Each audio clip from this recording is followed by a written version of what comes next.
YouTube, how's it going? The Goat House is back, and today I got my quarterback rankings for the 2020 NFL Draft. We'll do these position rankings for every single position group, going in depth with a lot of these quarterbacks here, and a lot of NFL content on the channel, a lot more to come, and we'll be live day one of the NFL Draft, April 23rd.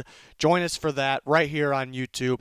Instant reaction analysis, predictions during the draft, all of it. Two channels here at the Goat House. Please subscribe to both, and then follow our Twitter.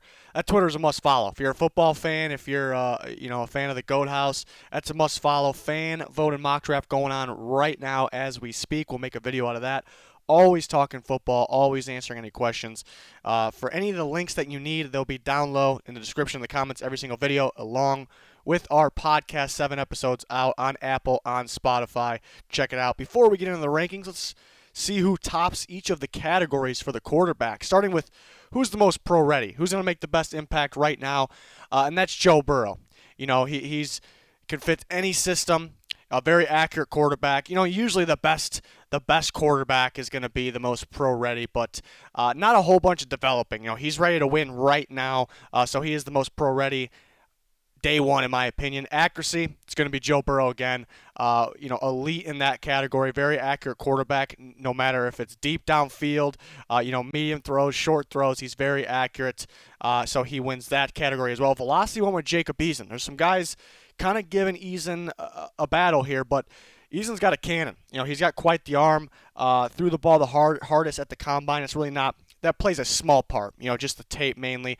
But guys like Herbert, guys like Love, like Tua, they're right there with Jacob Eason there. Downfield, it's this one's actually a tie for me, but I gave it to Tua Tagovailoa, and the other one would actually be Joe Burrow, and they're in that top of that category for two different reasons actually, which is interesting. Burrow has that touch, and he adjusts his ball, whether it's, the amount of air under the ball, like so perfectly, so accurate downfield. That touch pass downfield is ridiculous.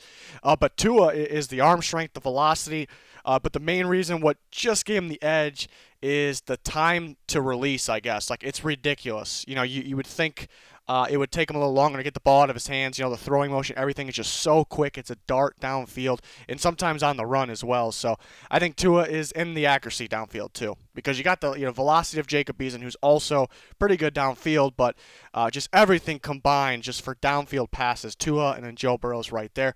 Pocket presence, this one's the easiest one out of all of them. That's Joe Burrow.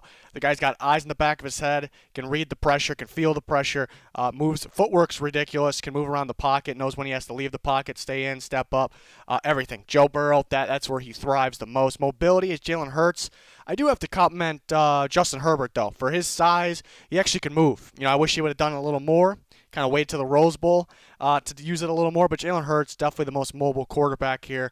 Most upside, I went with Jacob Eason here, and that's because multiple things.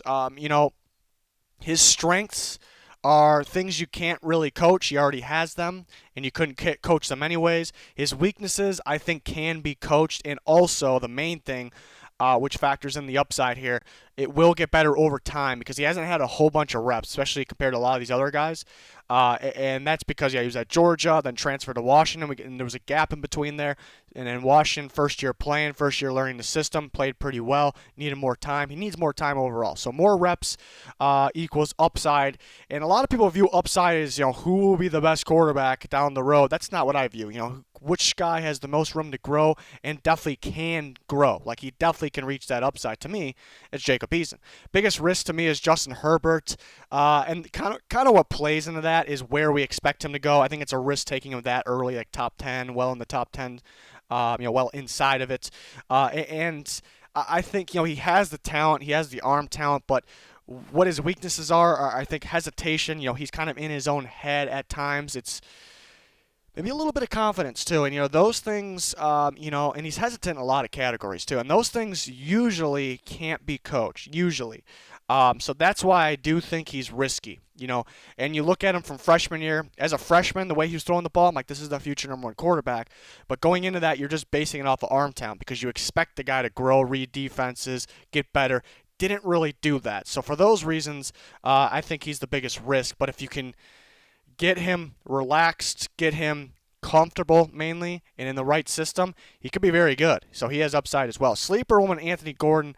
We'll talk about him where he can go in a little bit. But yeah, where he's projected to go. I guess who he's projected to go behind, I think makes him a sleeper because he actually has the potential to be better than some of those guys. I think kind of like Gardner Minshew, like surprisingly could play right away. He has some crazy big playability, some throws he makes, or how did he throw that?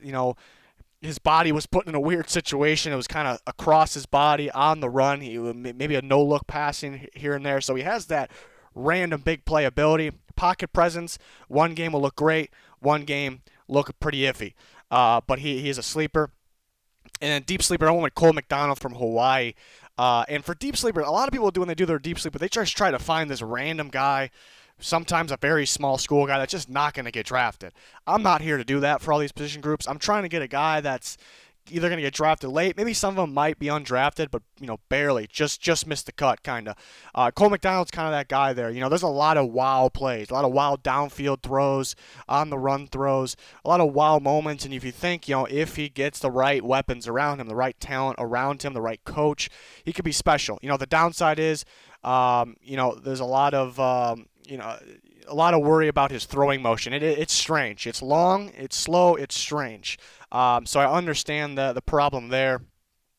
And then it seems like when everything's kind of going south for Hawaii, and he could still make the big throws, but I think that's when he struggled a little more. But a deep sleeper, because there is big playability there is talent there. To the rankings, number one, obvious, Joe Burrow, and you see my grade for him there is elite. I'm giving him that elite grade, number one overall player in my draft.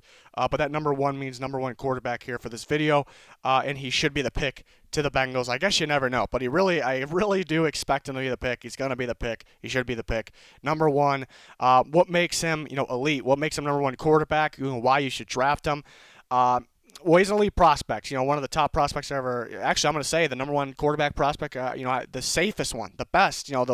That I've ever scouted, and zero flaws really stands out. And you could sit there and say, well, he could use a little more velocity maybe, but it's not a flaw. He doesn't have any flaws, and that's crazy. That's absolutely crazy. He has elite accuracy, that's for sure. Elite awareness that kind of goes into pocket presence. That's the number one thing for him. Like how he's able to just feel pressure, know exactly where he needs to go in the pocket. His footwork's for sure on point. He's just his brain, his feet, everything kind of just works together, and he just does the right thing always, and that's what stood out the most. And I think he's a field general. He's a perfect example of that. And the thing that stands out the most about that is, or what I mean by that, is I guess his ability to read and see the entire field at once, in the matter of a second. It's a lot of quarterbacks. There's a lot of quarterbacks in the NFL that can't really do that, and they're a veteran, maybe we'll say. There's a lot of quarterbacks that are one-read quarterbacks, and if Joe Burrow, everybody has a first read. If the first read's not open, second read's not open, he always has a third or fourth read, and he can really make that play and go to that read without even adjusting or thinking. It's just always just as good of an option because of his talent as the first option, and that is another thing that stands out tremendously. It's a guy that you just don't pass on. Nobody should pass on. He's going to go first. He's going to go first overall to the Bengals. It'd be surprising if he doesn't. Elite grade. Number one overall player, number one overall quarterback. Number two quarterback for me. We're going to go in depth about the top five, and then we'll cover, obviously, more quarterbacks after the top five. Tua Tagovailoa is number two for me from Alabama. Top 10 grade, he'll go in the top 10. If it wasn't for the injury, he'd become a borderline elite there. What I like about Tua is he was always able, and that's so impressive, to read coverages, to read defenses. The second we saw him for the first time, the second he stepped in, he was able to do that. And that is so impressive. Kind of like Burrow. There's a lack of field generals, what I consider a field general in the NFL, and Joe Burrow's already that. And then similar there, Tua, there's a lot of quarterbacks in the NFL that are just struggling to read defenses still, and Tua could do it in 2018, we'll say. So that's impressive. Now get him with the NFL coach, get him in the NFL system. There's still room to improve, and that's a really good thing in that way. And I think a big thing is the mixture of being a winner, being clutch, and having that big playability. What separates the men from the boys in terms of quarterbacks in the NFL? Yeah, you have to have that. You have to have good arm talent, which Tua has. You have to have the big playability, which Tua has. But what it comes down to, how everyone judges quarterbacks, is winning, and can they make that winning play? Can they win it for their team in the right moment? And I think Tua has that. He's proven to be a winner. And we see him. Everybody makes mistakes. He's had those mistakes. He hasn't had a ton of interceptions, but his interceptions that he did have were a little concerning. They all seem to be in the same way. What are you thinking moments? What was he thinking? What did he see moments? But those never come up in those big situations. Those when he really needs to hammer down, be in a clutch situation, he's always in the zone, and that tells me that will continue in the NFL as long as he's healthy. The only negative, the only concern is the injury concern with the hip. Surprisingly, seems to be good to go with the lack of medical checks because of the quarantine, the lack of knowledge from everybody. Everybody. That makes it a concern. Even if there was checks, it would still be somewhat of a concern because they talked about it. Could be a career-ending injury. And instead, he's good to go right now. We come a long way, I guess, with medical staffs and how and doctors and how everything's cured, I guess. So it's not, I guess, maybe not super surprising to them that he's already good to go, but can it come back? Is that an injury that is almost going to stick with them for a while? That's kind of the worry, and some teams could pass on him for that. But there's such a wide gap, a large gap between this number 2 quarterback and the next one, number 3 or 4 or 5 or whoever is on everyone else's board. So I just don't I don't see people going, we like Tua. He's got the injury concern. We have to pass on him. We're too scared. So who's the next quarterback on our board? Let's take him. That's really not how things work. Sometimes they do, and it's unfortunate, and it doesn't work out for teams, but that's not how they should work in this situation. So Tua, number 2, top 10 grade for me. My number 3 is actually Jacob Eason, but I do have an early second-round grade on him. So only 2 quarterbacks that, to me, are,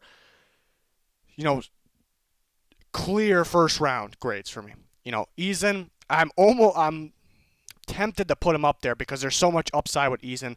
I'm obviously higher on Eason than most, but I still have a second-round grade on him. So in terms of the grade, I don't really think I am. But I really do like the upside for Jacob Eason. The arm talent is there, rocket arm, elite arm strength, really. Elite. There's not too many quarterbacks in the NFL that has that type of arm.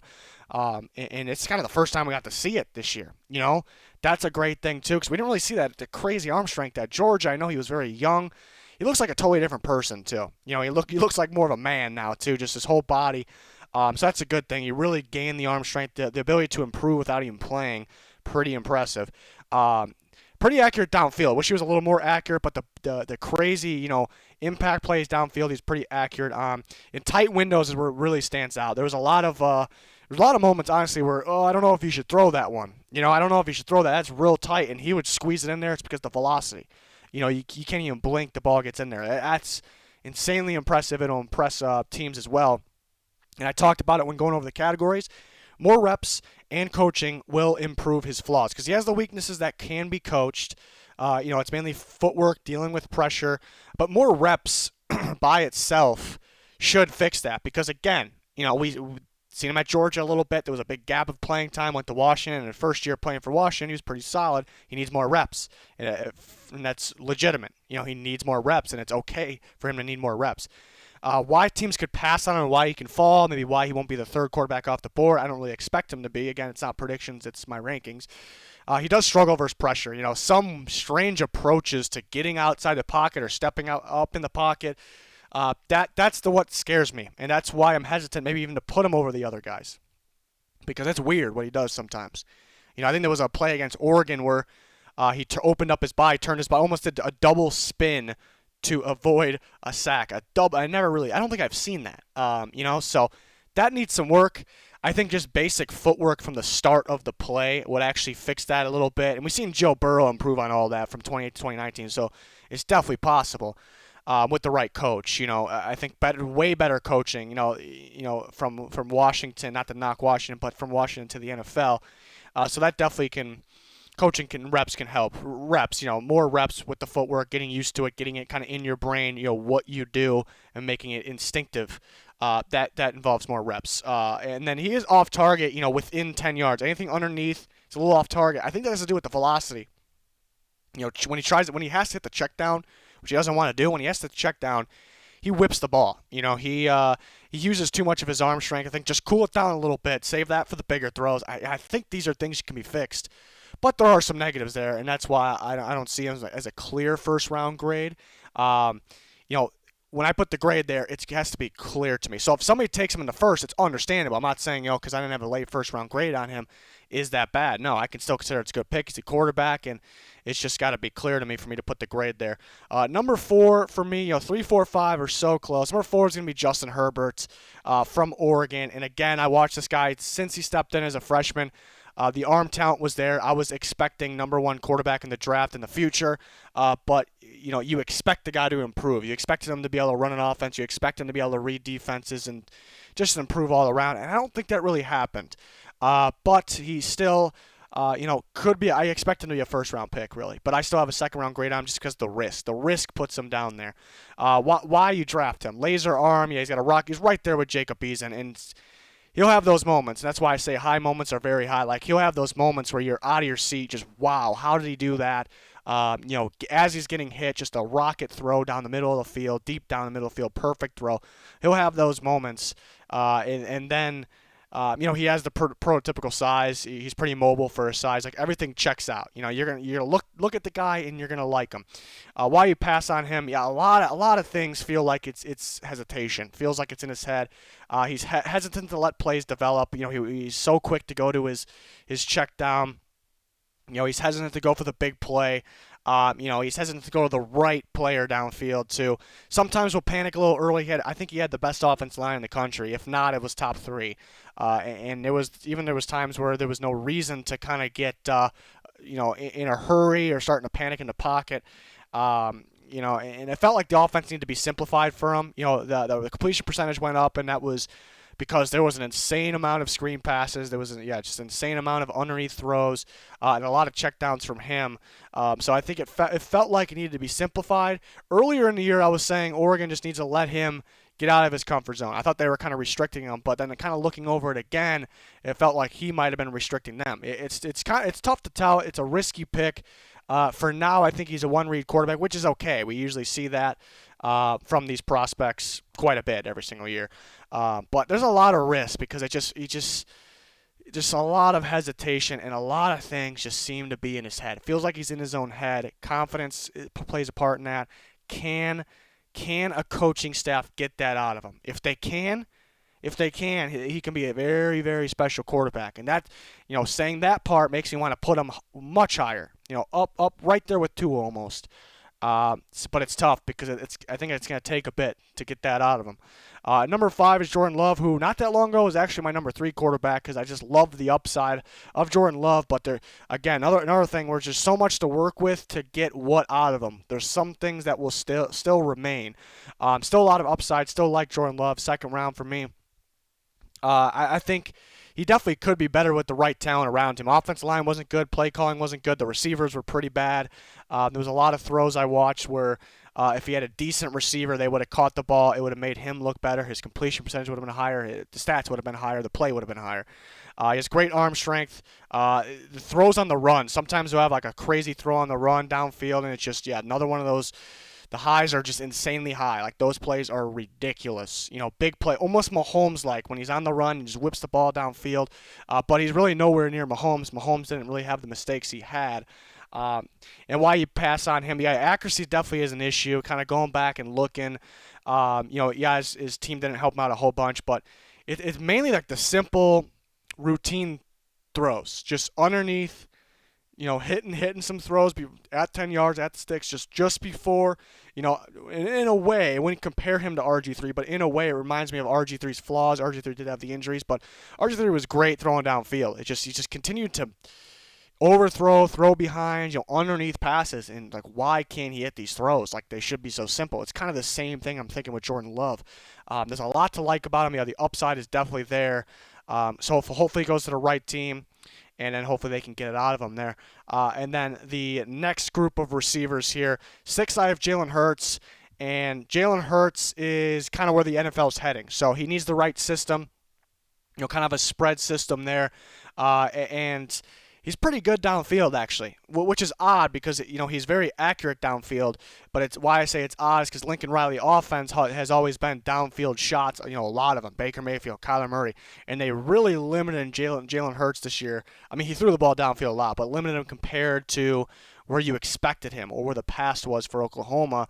And you would think there's a reason for that. There was an insane amount of screen passes for Oklahoma. And you would think there's got to be a reason for that, so that results in a little bit of a risk. Pretty inconsistent, with his decision making. He'll have to. I think if he played right away, he'll have a lot of turnovers, a lot, whether it's interceptions or fumbles, in my opinion. So yeah, definitely one of those quarterbacks need to sit. But it could be that game-changing quarterback, that play-making quarterback that where the NFL is heading. So with the right team, with the right person to learn behind and sit. I think he has some upside. He does have that big playability downfield, which you love to see, and in his legs as well.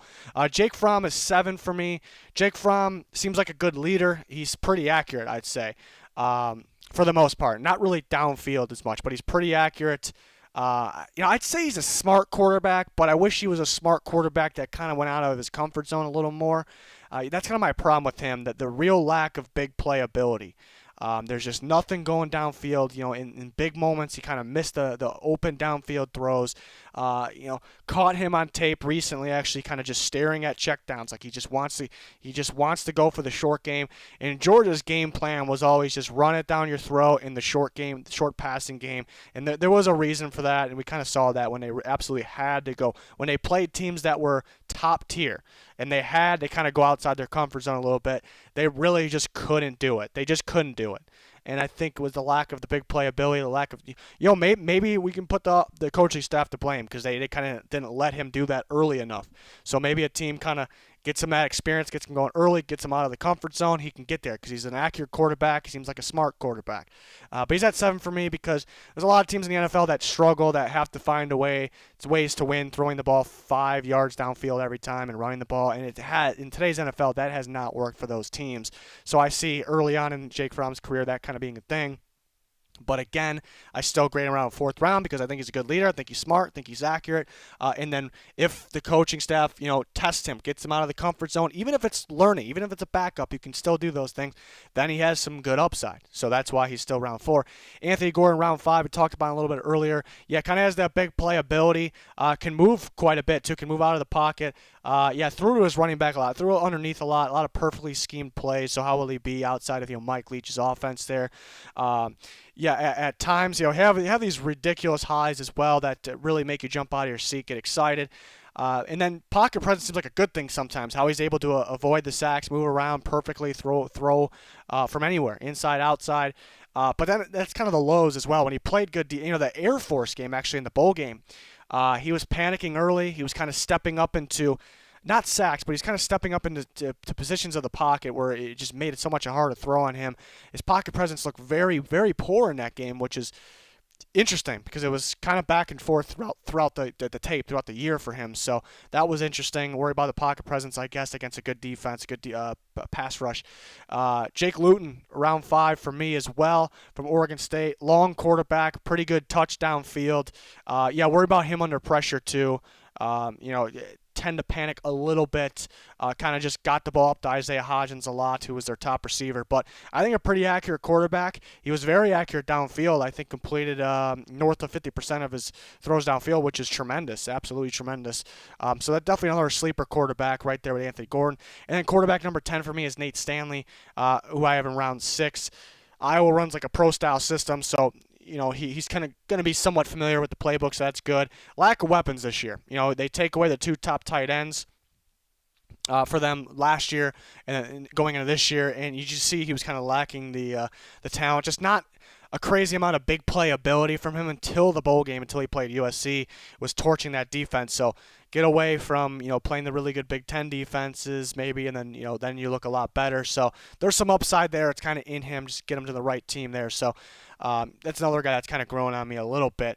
There's other guys that were just missed the cut here into the top 10. Guys like Cole McDonald, Bryce Perkins, I think is a sleeper too. I like I like Bryce Perkins too. That could be definitely another deep sleeper from Virginia. But if you want to see the full rankings, you also want to see early access to the other rankings. You can see these graphics. You can get a page with these graphics on them.